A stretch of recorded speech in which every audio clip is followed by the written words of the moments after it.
tout le monde, aujourd'hui on se retrouve dans une nouvelle vidéo, j'espère que cette vidéo va vous plaire. Et aujourd'hui nous allons tout simplement reparler des mastomies avec vos questions sur les mastomies, partie 2. Comme vous avez été très nombreux à participer, eh bien je m'exécute pour une partie 2 comme promis. C'est parti pour les questions. Alors première question, une mastomie ça pèse combien?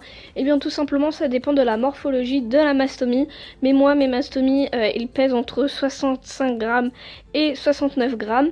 Après j'aurais tendance à vous dire qu'une mastomie doit faire entre 60 grammes et 70 grammes. C'est vrai que si votre mastomie fait moins c'est pas grave, c'est surtout une question de morphologie, donc voilà.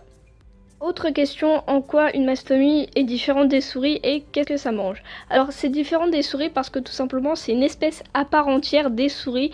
Donc voilà, c'est vrai que ils se ressemblent, mais les mastomies sont une espèce à part entière. Et concernant ce que ça mange des graines à peu près comme les souris, c'est juste qu'ils ont besoin d'un mélange plus protéiné et moins gras. Bien, tout simplement, une mastomie, c'est une espèce à part entière de rongeurs. On l'apparente souvent aux souris, mais ce n'est pas une souris, c'est une espèce à part entière.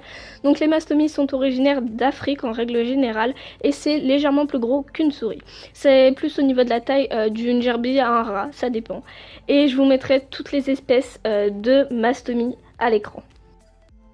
Concernant ce que mange une mastomie, j'y ai déjà répondu dans la vidéo vos questions sur les mastomies, partie 1, je vous remettrai juste dans le petit la vidéo et je vous mettrai également le lien en barre d'infos. Les mastomies dorment la journée? Eh bien oui, tout simplement parce que les mastomies sont crépusculaires, c'est-à-dire qu'elles se réveillent et se mettent en activité à partir du coucher du soleil. Et est-ce qu'elles dorment la nuit? Eh bien non, en général elles sont actives la nuit.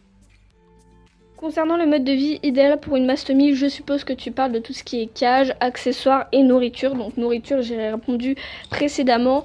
Concernant les accessoires, j'aurais tendance à dire que le mieux est de privilégier le bois étant donné que c'est un rongeur et qu'il ronge beaucoup plus qu'une souris. Enfin les miennes en tout cas rongent beaucoup plus que mes souris. Donc le bois à préconiser.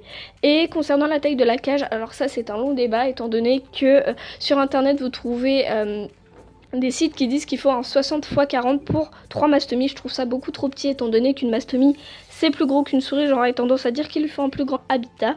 Donc j'aurais tendance à dire que pour 3 mastomies il faut un 100 x 50 ou un 80 par 50 voire plus.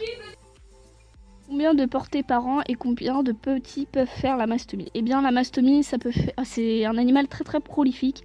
Ça peut faire environ 10 à 12 bébés par portée et ça peut faire jusqu'à 12 portées par an. Donc c'est énorme. Ça fait environ 120 bébés si on compte qu'il y a 10 bébés par portée. Donc c'est beaucoup, c'est très prolifique la mastomie. C'est pour ça qu'il ne faut jamais mettre un mâle et une femelle. Il faut toujours faire cohabiter mâle avec mâle et femelle avec femelle. Ce qui est plutôt en soi logique pour éviter les portées. Les terrarios utilisent souvent les mastomies tout simplement parce que c'est très prolifique et ça fait énormément de bébés en peu de temps.